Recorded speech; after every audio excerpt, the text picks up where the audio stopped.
রাহুল, দেখো এই কাপলটা। ওই মেয়েটা কতটা খুশি, তাই না? আর হবে নাই বা কেন? ওর কাছে তো সব কিছুই আছে।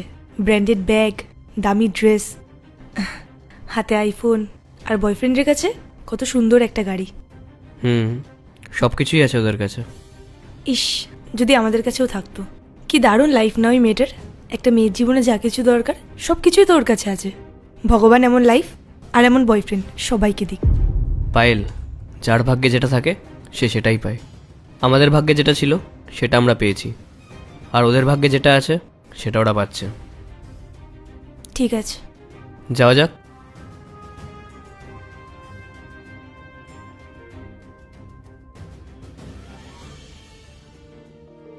খুব ঠান্ডা পড়েছে, চা খাওয়াও।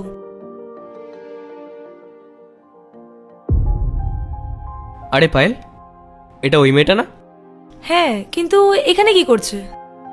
কি জানি। জিজ্ঞেস করে আসবো নাকি ওর কোনো প্রবলেম হয়েছে কিনা। হ্যাঁ, জিজ্ঞেস করা তো দরকার। চলো।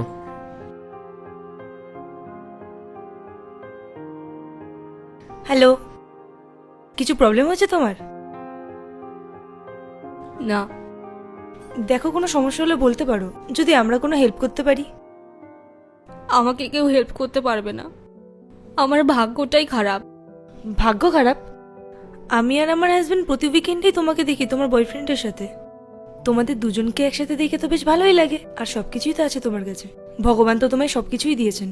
একটা মেয়ের যা যা প্রয়োজন সবই তো আছে। যেটা একটা মেয়ের প্রয়োজন সেটাই নেই আমার কাছে। এমন কি চাই তোমার? লয়ালিটি, যেটা সব মেয়ের জন্যই গুরুত্বপূর্ণ, কিন্তু এটা আমার বয়ফ্রেন্ডের থেকে আমি পাইনি। কি? হ্যাঁ, ও আমাকে চিট করেছে। আমার সাথে সাথে অন্য একটা মেয়ের সাথেও ডেট করেছে ও না আমার জন্য অনেক দামি দামি গিফটস আনতো, আমাকে শপিং করাতে নিয়ে যেত।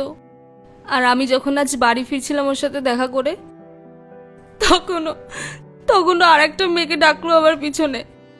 আমি না ওকে বিয়ে করতে চেয়েছিলাম, আর আজ যখন ফেরার সময় জানতে পারলাম ও আর একটা মেয়ের সাথে ডেট করছে, আমার সব শেষ হয়ে গেল। কেউ কারোর সাথে এরকম কি করে করতে পারে? জানো, আজকালকার দিনে যদি কেউ লয়াল পার্টনার পেয়ে যায় তাহলে সেই সব থেকে বেশি লাকি হয়। দেখো, তুমি এত চিন্তা করো না, তুমি বাড়ি গিয়ে রেস্ট নাও। Thank you.